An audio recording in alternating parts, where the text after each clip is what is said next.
여러분, 공포, 두려움 이런 일들은 언제 발생합니까? 캄캄한 밤중에 물 위로 걸어오는 어떤 사람과 같은 그런 형상의 물체를 보았을 때 제자들은 두려운 나머지 소리를 질렀습니다. 유령이다! 이때 예수님께서 즉시 말씀하셔요. 안심하라. 난이 두려워하지 마라.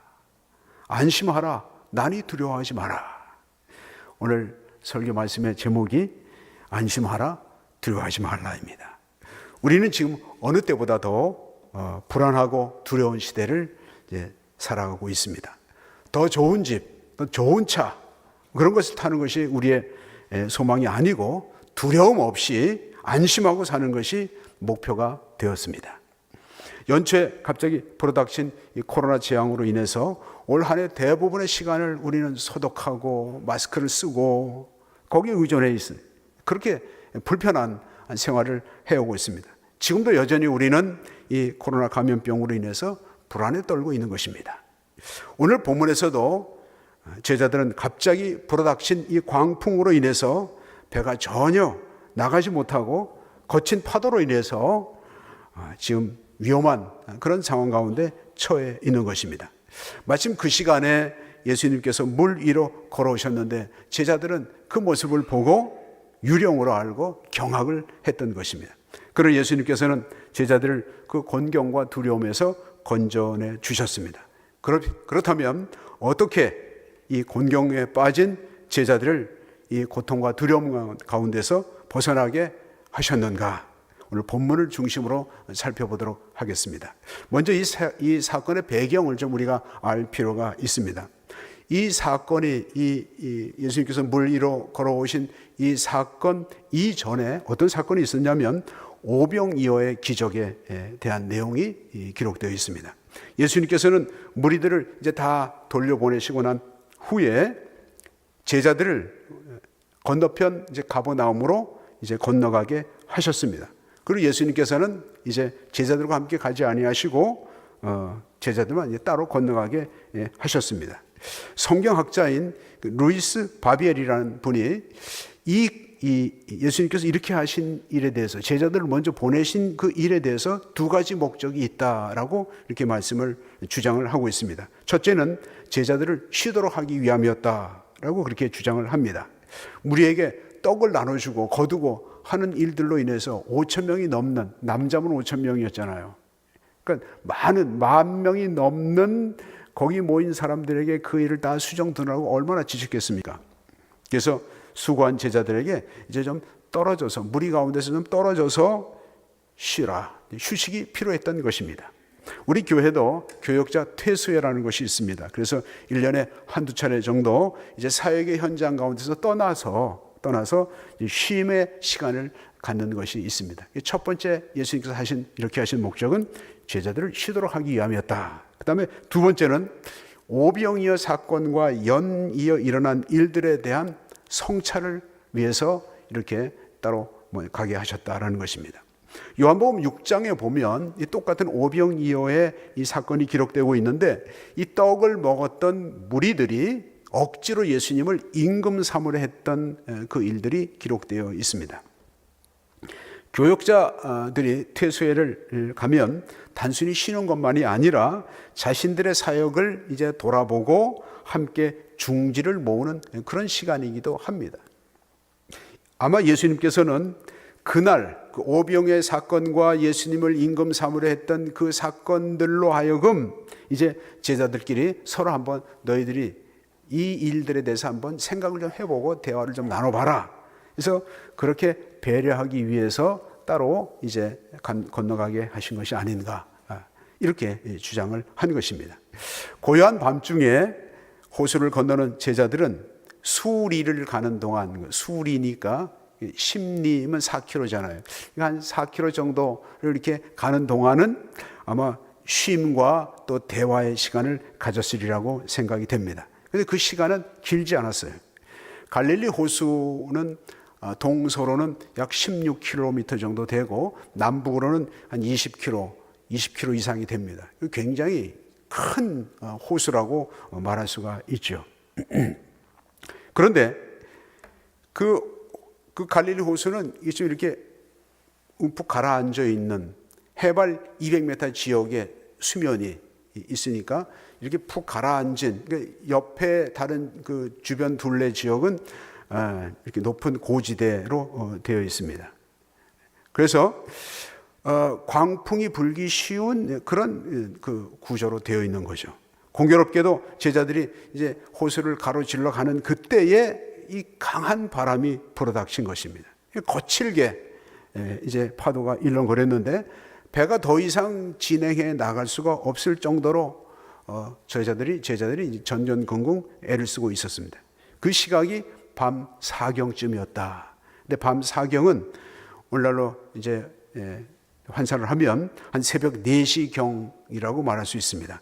제자들이 이제 그 무리들을 이제 그 베세다 광야에서 제자들을 그 무리들을 다 이제 돌려보내고 배를 탔던 시간을 보통 뭐 정확한 시간은 나와 있지 않습니다만은 한 밤 8시나 9시경이었다 생각을 하면 새벽 4시까지, 그러니까 한동안은 조용하게 이제 배를 타고 가다가 이제 광풍을 만난 거죠. 그러니까 거의 뭐 7시간 정도를 크게 시달리고 고난을 겪고 있었습니다. 근데 한편 예수님께서는 어떻게 하셨는가? 예수님께서는 홀로 따로 산에 올라가셔서 이제 기도하셨습니다. 예수님께서 밤이 맞도록 기도하신 후에 이제 풍랑이 이는 그 물 위를 걸어서 제자들에게 오신 것이죠. 아직 날이 밝지 않은 상태에서 어둠 가운데서 뭐 흰옷을 입으셨으면 흰옷 사람의 형체가 된 그런 어떤 물체가 물 위로 서서히 점점 다가오는 그 모습을 보고 아마 제자들이 깜짝 놀랐을 것입니다. 유령이다 이렇게 소리를 질렀죠. 이때 예수님께서 즉시 말씀하시기를 안심하라, 나니 두려워하지 말라. 이때 이 제자들 가운데서 베드로가 가만히 보니까 이제 주님 같아요. 그러니까 이렇게 말하죠. 주님이시거든, 만일 주님이시거든 나를 명해서 물 위로 오라 하소서. 예수님께서 그래 와라 이렇게 또 허락을 하셔요. 그래서 베드로가 호기 있게 배에서 내려서 물 위로 걸어 나가는데, 예수님께로 나가는데 그때 마침 또 바람이 세게 부니까 그걸 돌아보는 순간 또 이제 물에 빠져들기 시작했습니다. 주야 나를 구원하소서 또 이제 그렇게 외치잖아요.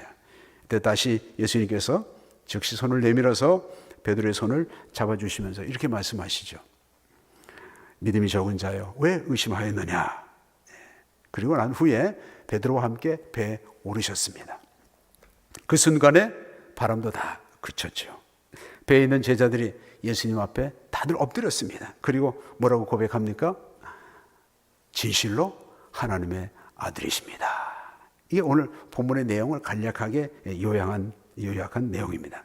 오늘 본문의 내용을 살펴보면 제자들에게 특별한 무슨 잘못이 없었음에도 불구하고 그들에게 고난이 닥쳐왔다는 것입니다. 이런 일들은 오늘날 이 시대를 살아가는 우리 그리스도인들의 삶 가운데서도 종종 나타납니다.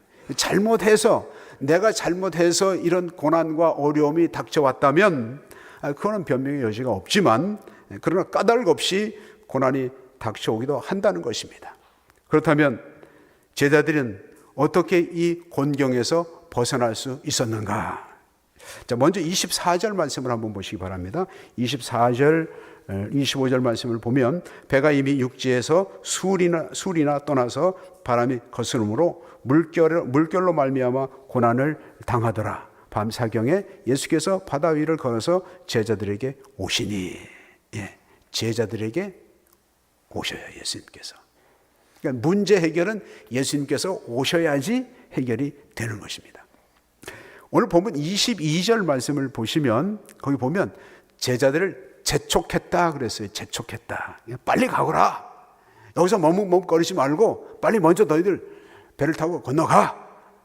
이렇게 말씀을 하셔요. 그렇게 기록되어 있습니다.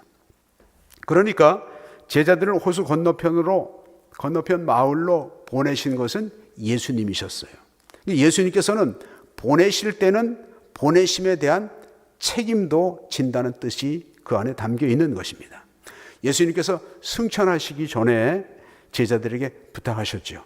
너희는 가서 모든 족속으로 제자를 삼아 아버지와 아들과 성령의 이름으로 세례를 주고, 그러면서 뒷부분에 볼지어다 내가 세상 끝날까지 너희와 항상 함께 있으리라, 그렇게 말씀하셔요.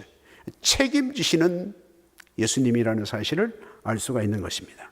그런데 이 부분에 대해서, 이 사건에 대해서 어떤 분들은 제자들을 훈련시키시기 위함이었다, 이렇게 또 해석하는 분들도 있어요. 의도적으로 먼저 가게 하시고, 그 다음에 또 캄캄한 밤중에 광풍이 일어나게 하시고, 공공의 곤경에 빠뜨린 후에 예수님께서 쫙 나타나셔서 그들을 구원했다. 그래서 제자들이 감격해서 예수님을 더욱 잘 믿게 됐다라고 그렇게 설교하는 분도 있어요. 물론 그럴 수도 있습니다만은, 그러나 그렇게 해석하는 것은 자연스럽지 않아요. 광풍이 분 것은 갈릴리 호수에 종종 일어나는 자연 현상입니다. 육지에서는 바람이 불지 않는데 호수로 들어가면 강한 바람이 부는 것은 그 갈릴리 호수의 그 지형적인 특성이기도 한 것입니다. 예수님께서는 기도를 마치신 후에 제자들을 만나기 위해 호수로 걸어가셨어요. 보내셨으니까 먼저 가라, 보내셨으니까 이제는 가서 만나셔야 되는 거 아닙니까? 당연히 예수님께서 찾아오시는, 제자들에게 오시는 분이십니다. 이 현장에 가까이 오니까 제자들이 거친 파도와 바람과 파도에 고생하고 있었던 것입니다. 여기서 중요한 것은 우리의 주 되신 예수 그리스도, 그분은 사랑하는 제자들의 고통의 현장에 찾아오시는 분이라는 사실입니다. 오신 목적은 제자들을 고통 가운데서 구원하시기 위해서 오신 것입니다. 그러니까 이런 사실을 우리가 잊어버리게 되면 낙심하고 두려워하게 된다는 것입니다. 예수님께서는 결코 사랑하는 제자들, 또 주의 성도들을 외면하지 않는 분이신 줄로 믿습니다. 우리의 고난의 현장으로 찾아오는 분이심을 우리에게 보여주고 있습니다. 그 다음에 두 번째로 보게 되면 26절 27절 말씀에 보니까 제자들이 그가 바다 위로 걸어오심을 보고 놀라 유령이라 하며 무서워하여 소리 지르거늘 예수께서 즉시 이르시되 안심하라, 나니 두려워하지 마라, 두려워하지 말라. 두 번째는 두려워하는 제자들을 뭐 하셨어요? 안심시키셨어요. 찾아오셔서 안심시키셨어요. 호수 위로 어떤 물체가 걸어오는 그 모습을 보았을 때 얼마나 놀랐겠습니까?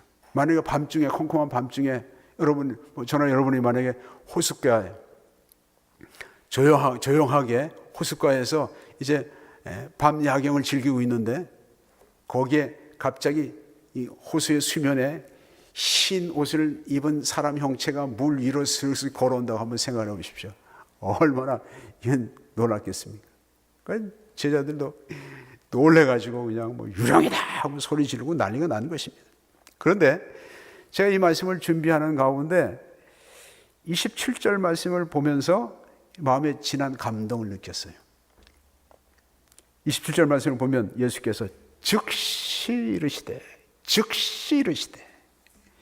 예수님께서는 조금도 지체하지 않으셨다라는 것입니다. 즉시 소리쳐 응답하셨습니다. 안심하라, 나니 두려워하지 마라. 제자들이 공포 가운데 두려워 떠는 것을 예수님께서는 한순간도 허락지 않으셨던 것입니다. 제가 그래서 그 영어 성경이 궁금해가지고 영어 성경 NIV에는 어떻게 기록되어 있나 보니까 이렇게 되어 있더라고요. But Jesus immediately said to them. 그들에게 예수님께서 즉시 말씀을 하셨어요. 그러면서 Take courage. 안심하라. 용기를 가져라. It is I. 나다. Don't be afraid. 네, 두려워하지 마라. 명령이잖아요. 세 마디. 용기를 가져라.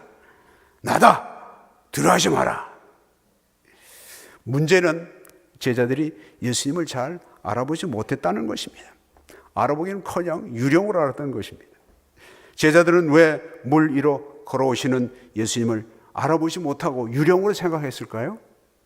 그 이유는 제자들이 아직도 예수님에 대해서 잘 모르기 때문에 그런 것입니다. 여러분, 이제 우리 그 젊은이들, 젊은 여인이 이제 임신을 해서 그러면 이제 이제 산부인과에 가가지고 초음파 검사를 하잖아요. 예, 검사를 하는데 뭐 이제 우리 손녀딸 낳을 때도 보니까 뭐 막 찍어가지고 뭐 이렇게 해가지고 막 그 이제 사진을 카톡으로 해서 이렇게 뭐 보내오고 그러잖아요. 들여다 보면 이게 도대체 뭔지 모르겠어요. 이 초음파 찍은 사진을 보면 이게 도대체 뭐야, 확 움직이면서 뭐가 하는데, 그런데 의사는 그것을 보면 여기가 머리입니다, 여기가 다리입니다, 이게 남자입니다, 여자입니다, 다 알 수 있어요. 왜 그렇습니까? 전문가거든요.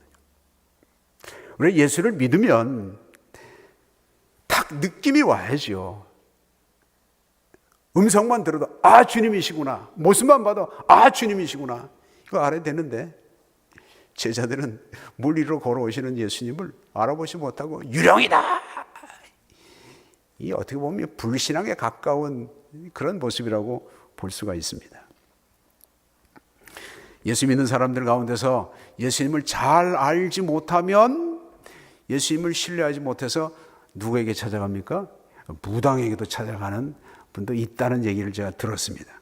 그러나 예수님께서는 그 제자들의 연약함을 아셨어요. 자신을 유령으로 오해한 제자들을 책망하시기보다는 오히려 안심시켜 주셨습니다. 안심하라, 난이 두려워하지 마라. 예수님은 우리가 안고 있는 근심과 두려움을 제거해 주시는 분임을 믿습니다. 이 사실을 우리가 잘 아셔야 돼요. 찾아오셔서 안심시켜 주시고 두려움에 떨고 있는, 그 다음에 세 번째로는 먼저 손을 내밀어 잡아주십니다. 28절의 말씀을 보면 베드로가 대답하여 이르되 주여 만일 주님이시거든 나를 명하사 물 위로 오라 하소서 하니 오라 하시니 베드로가 배에서 내려 물 위로 걸어서 예수께로 가되 바람을 보고 무서워 빠져가는지라 소리질러 이르되 주여 나를 구원하소서. 베드로가 성격이 급한 사람이에요. 물 위로 걸어오시는 예수님의 모습을 보고 직감적으로 예수님일 것 같아요. 그러니까 먼저 행동으로 옮긴 제자였습니다. 그런데 제자 다 그렇지 않아요. 제자 가운데 도마는 어떻게 했을까요? 도마는요 절대 안 나갑니다, 배 밖으로. 예. 왜 안 나갑니까? 예, 만져봐야지 돼요. 눈으로 확인하고 만져봐야지만 그 다음에 옮기는 이런 스타일도 있는데, 베드로는 느낌에 딱, 아주 감성적인 분이죠. 행동파였습니다. 뛰쳐나갔습니다. 그런데 조건부로 그렇게 말해요. 만일 주시거든 나를 물 위로 걸어서 오라 하소서. 오라. 예수님께서 믿음의 테스트 하신 거죠. 근데 진짜 그 시퍼런 그 파도가 일렁이는 거기에 발을 내딛는데 빠져 들어가지 않고 딱 여기서 받치는 것 같은, 참 놀라운 일이죠. 그래서 예수님을 향해서 바라보면서 한 걸음 한 걸음 가는데 바람이 슉 부니까 으악 하고 그냥 빠지더라. 그러니까 예수님께서, 그러니까 베드로가 주여 나를 구원하소서 하고 또 소리를 꽥꽥 질러대죠. 그때 어떤 일이 벌어졌습니까? 31절 말씀에 보면 예수께서 즉시 손을 내밀어. 그러니까 예수님께서는 급할 때는 즉시 말씀하셔야, 들어가지 마라, 안심하라 이렇게 말씀하시고 즉시 손을 내밀어요. 이때는 말보다는 행동이 필요한 거예요. 잡으셨어요. 그러고 난 다음에 뭐라고 말씀하셔요? 믿음이 작은 자요, 왜 의심하였느냐. 믿음이 작은 자요. 여러분, 믿음이 적으면 책망을 받습니다. 믿음이 적으면 아주 그냥 따끔하게 야단치신 것라기보다는 아마 예수님께서 아마 그렇게 따뜻하게 말씀하셨던 것 같아요. 왜 의심했니? 끝까지 믿지. 그러면 믿음이 작은 자에게 나타나는 특징이 뭔지 아세요? 오늘 본문 가운데 다 담겨 있습니다. 의심하면, 의심하는 자는 믿음이 작은 자고, 믿음이 작으면 예수님의 책망을 들을 수 있다라는 것입니다. 야고보 선생이 이런 말을 했습니다. 야고보서 1장 6절 이하의 말씀을 한번 같이 읽습니다. 시작. 오직 믿음으로 구하고 조금도 의심하지 말라. 의심하는 자는 마치 바람에 밀려 요동하는 바닷물결 같으니 이런 사람은 무엇이든지 주께 얻기를 생각하지 말라. 두 마음을 품어 모든 일에 정함이 없는 자로다. 예, 그렇습니다. 의심. 근데 여러분, 이걸 잘 아셔야지 돼요. 마귀는 의심이라는 방편을 사용해서 성도들을 괴롭혀요. 의심이 마음속으로 싹 들어가게 해요. 마귀의 전술 전략입니다. 의심이 들어오기 시작하면 그때는 지금까지 굳게 잘 믿었던 하나님의 존재, 예수님에 대해서 믿어지지가 않는 거예요. 네가 봤어? 네가 하나님을 봤어? 그렇게 마귀는 부추겨요. 왜 예수를 믿는데, 왜 하나님을 믿는데 왜 그런 일들이 생겨? 하면서 자꾸 우리의 마음을 부추기고 흔들어대고 믿음이 흔들리게 해요. 의심이 들어오게 되면 반드시 우리의 견고한 믿음까지도 이게 막 흔들거리게 돼요. 그러다가 죄를 짓고 그러면서 하나님과 점점 멀어지게 된다는 것입니다. 그래서 우리가 이런 사실들을 잘 분별하셔야 돼요. 우리가 의심에 빠져서 하나님을 의심하고 죄를 짓고 하는 이런 일에 빠지지 않도록 우리가 더 믿음을 강화시켜야 되고 분별해야 됩니다. 그러나 예수님께서는 우리의 믿음을 잘 아셔요. 그리고 우리를 붙들어 주셔요. 고린도전서 10장 13절 이하의 말씀을 보면 사람이 감당할 시험밖에는 너희가 당한 것이 없나니 오직 하나님은 미쁘사 너희가 감당하지 못할 시험 당함을 허락하지 아니하시고 시험 당할 쯤에 또한 피할 길을 내사 너희로 능히 감당하게 하시느니라. 우리는 시험을 당해요. 시험을 받을 때가 많이 있어요. 그러나 우리의 주 대신 예수 그리스도께서 우리를 택하시고 불러내셔서 하나님의 자녀로 성령으로 인친 자는 반드시 주님께서 붙잡고 건져내시는 줄로 믿습니다.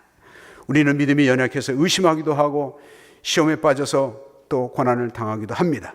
그때 베드로처럼 소리를 질러야 돼요. 주여 구원하소서.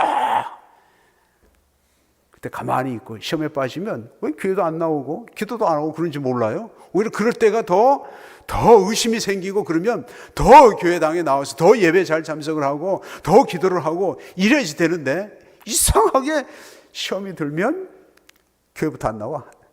다음에 나가겠습니다. 믿음이 생기면 나가겠습니다. 아니 어떻게 믿음이 생길 수가 있어요? 여러분 어떤 자매가 이전에 D.L. 무디를 찾아왔어요. 유명한 미국의 부흥사죠. 와가지고 저 교회 다니기 싫다는 거예요. 사람들한테 치이기 싫다는 거예요. 그때 이제 그 갈탄 난로에서 이제 겨울인데 막 불을 떼고 있었는데 뚜껑을 열더니 집게를 가지고 그 자매한테 여기 있는 거 하나만 꺼집어 내봐 해서 이제 바닥에다 놔뒀어요. 아무런 말도 하지 않고 한참 시간이 지난 후에 그 까만 그 갈탄 그 덩어리 하나를 보면서 저게 무슨 뜻인지 알겠니? 그랬더니 그 자매가 금방 깨달았어요. 같이 있어야지 믿음이 생겨요. 나 혼자 믿음을 아니요. 그렇게 될 수가 없어요. 여러분 힘들고 의심이 생기고 시험에 들 그럴 때가 되면 그때는 무조건 어디로 와야지 돼요?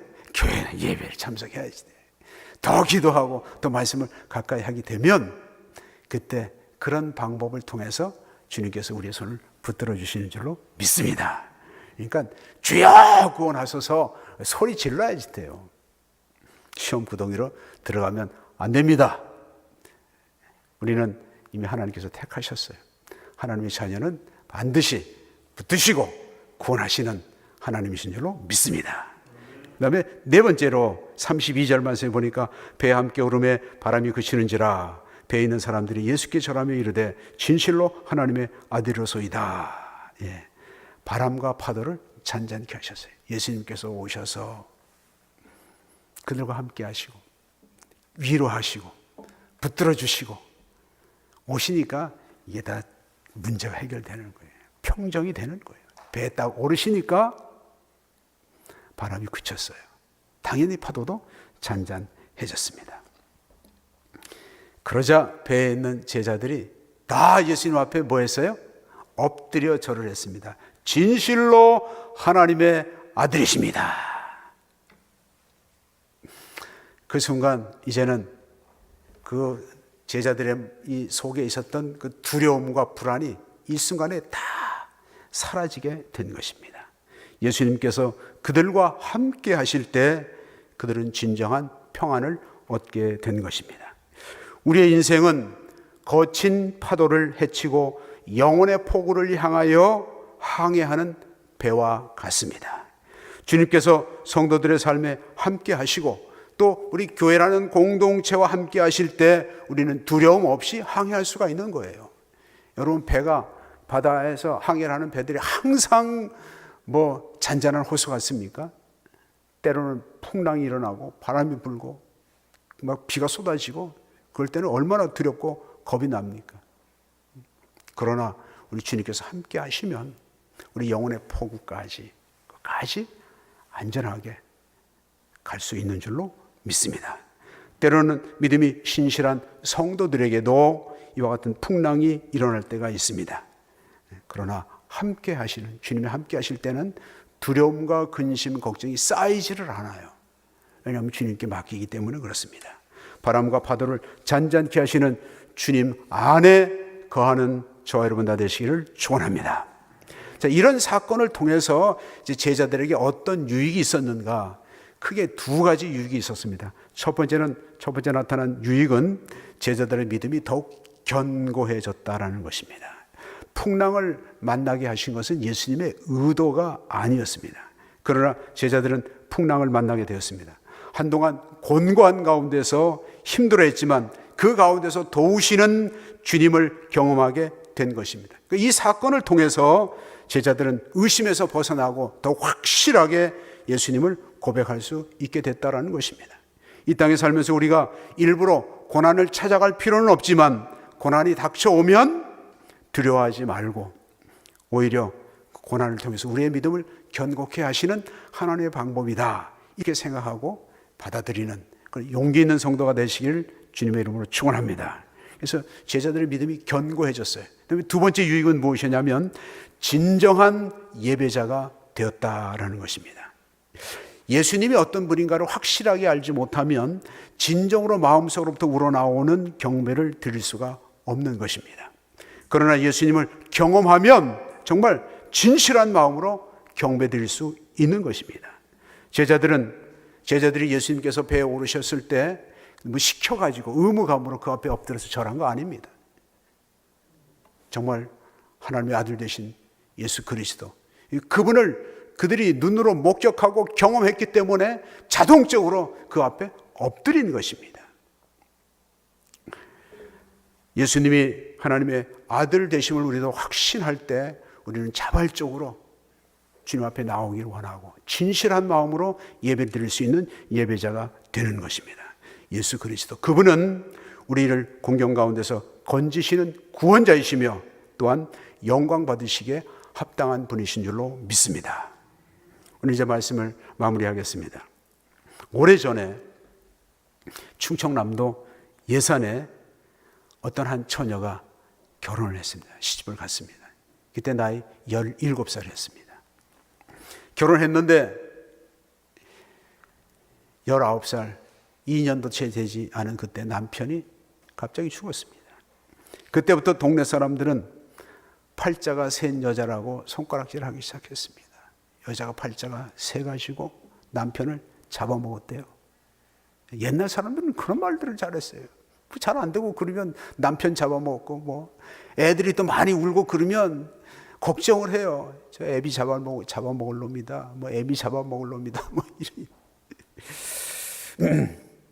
이런. 얼마나 힘들었겠습니까? 어린 나이에 시집살이 하면서. 근데 어느 날 이 자매가 마음에 결심을 해요. 이 자매가 나에게 이런 고난, 이 큰 고통이 닥쳐온 것은 분명히 나를 향하신 하나님의 뜻이 있을 것이다. 이게 믿음의 자매였거든요. 그래서 거울 앞에서 결심을 합니다. 자기의 긴 머리를 짧게 잘라버려요. 그리고는 그날로 서울로 올라갔어요. 서울 가가지고 어떤 부잣집에 찾아가가지고 식모살이를 시작합니다. 그 주인 아주머니에게 부탁을 하는데 제가 무슨 일이든지 시키면 다 성실하게 하겠습니다. 저에게 두 가지 부탁이 있습니다. 하나는 주일날이면 저 교회당에 예비를 드리러 갈 수 있게 해주세요. 이게 첫 번째 부탁이었고, 두 번째는 저녁 시간에는 저를 하여금 학교에 가서 공부할 수 있게 해주세요. 그게 주인 여자가 마음이 좋아서 그런 허락을 했어요. 그래서 열심히 일하고 열심히 정말 공부를 했습니다.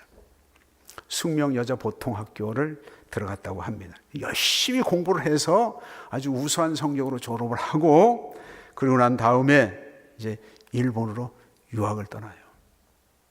그래서 일본의 도쿄 여자사범대학에 들어가서 거기서 공부를 하고 돌아와 가지고는 숙명여학교에서 교사가 됩니다. 그러고 난 다음에 또 열심히 공부를 해가지고 숙명여자 전문학교에서 교수가 됩니다. 그러고 난 다음에 해방이 됐어요. 해방이 되고 난 다음에 숙명여자 전문학교가 이제 숙명여자대학으로 바뀐 것입니다. 그때 첫 번째 학장, 총장이 이분이 되셨어요. 그분의 이름이 임숙재 여사입니다. 사진 한번 보여주세요. 저분이셔요. 만약 어린 19살 나이에 자신의 인생을 비관하면서 눈물로 살았다면 그의 인생은 참으로 불행한 삶이었을 것입니다. 그러나 자신에게 닥친 고난에 하나님의 선하신 뜻이 있음을 믿고 좌절하지 않고 그의 인생에 새로운 도전을 시도하는 것입니다. 하나님께서는 그의 딸의 눈물을 씻겨주시고 그의 인생을 새롭게 하시고 멋있게 하셨던 것입니다. 저는 오늘 이 말씀, 설교 말씀을 듣는 우리 모든 교우들에게 제가 한 가지 당부의 말씀을 드리고 싶습니다. 그것은 베드로와 같이 좀 부족하지만 그러나 믿음으로 한번 도전해보라는 것입니다. 풍랑이는 거친 파도 위를 걸으려는 시도는 참으로 경솔하고 무모한 짓일 것입니다. 그러나 이것은 제자 베드로의 주님께로 향한 순수한 열정과 용기라고 저는 봅니다. 때로는 실패와 위험을 감수하고 도전하는 용기가 우리에게 필요합니다. 이런 결단을 통해서 믿음이 더욱더 견고해지고 성장하기 때문에 그런 것입니다. 베드로의 눈앞에 거센 파도와 바람과 파도가 두려움을 자아냈지만 그 두려움 건너편에 계시는 예수님을 믿음으로 바라본 것입니다.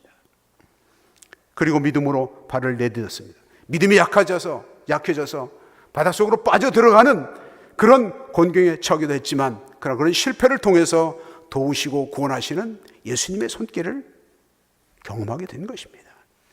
우리 앞에 여러 가지 장애물들이 놓여 있을 수 있습니다.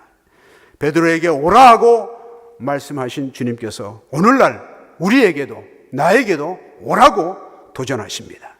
머뭇머뭇거리거나 망설이지 않기를 바랍니다. 믿음으로 도전할 때 우리를 괴롭게 했던 불안과 두려움은 사라지고 바람과 파도도 잔잔케 하시는 예수님께서 우리의 손을 잡아주실 줄로 믿습니다. 제자들에게 주셨던 이 말씀을 꼭 기억하십시오. 안심하지 마라.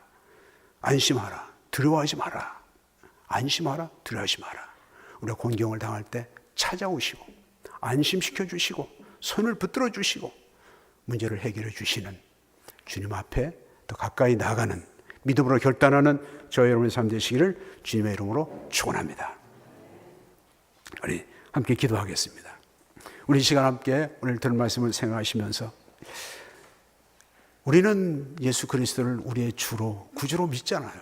그런데도 불구하고 우리는 자꾸 다른 것을 바라보고 다른 것에 도움을 청하려고 하고 의심하고 참 그 가운데는 믿음의 역사가 나타나지 않습니다. 먼저는 우리 자신이 믿음이 연약한 것, 의심했던 것, 먼저 회개하는 그런 기도를 하시고요. 그 다음에는 우리에게 용기를 주셔서 믿음으로 난관을 극복해 나아갈 수 있는 그런 용기와 믿음을 주옵소서. 주의 그 영원하신 팔에 안길 수 있는 그런 용기와 믿음을 내게 주옵소서. 그래서 우리의 이 도전과 이 또 용기를 통해서 우리 믿음이 성장하고 더 견고해지는 그 은혜 역사가 있게 해달라고 우리 한번 이 시간 간절한 마음으로 한번 같이 기도하겠습니다. 다시 기도하겠습니다. 하나님 아버지, 은혜를 감사합니다. 아버지, 오늘 주신 말씀을 생각합니다. 하나님, 우리는 주님을 나의 주로 믿고 고백하지만 그러나 의심하고 또 불신하고 방황했던 것을 회개합니다. 하나님 아버지, 베드로가 주의 부르심에 응답하여 믿음으로 나가서 주님을 만났던 것처럼 하나님, 저희들에게도 믿음을 주시옵소서, 용기를 주시옵소서, 도전을 주시옵소서. 아버지 하나님, 이 난관을 헤쳐나갈 수 있는, 그래서 우리의 진정한 도움이 되시며 우리의 위로자가 되시며 우리의 도움이 되시는 주님을 더욱더 의지하고 믿음으로 나갈 수 있는 복된 심령들 다 되도록 인도해 주옵소서. 권경을 통하여서 더욱더 주님께로 가까이 나아가는 복된 심령들 다 되도록 하나님 은총을 베풀어 주시옵소서. 하나님 감사합니다. 우리를 통해서 하나님 영광을 받아 주시옵소서. 하나님 아버지 감사합니다. 오늘도 주신 말씀 우리 마음속에 새기며 불안과 두려움이 가득 찬 이 세상 가운데서도 흔들림 없이 믿음의 주여 온전케 하신 예수 그리스도를 바라보면서 믿음으로 도전해 나가는 복된 심령들 다 되도록 은혜 베풀어 주옵소서. 감사하고 예수님 이름으로 기도드리옵나이다. 아멘.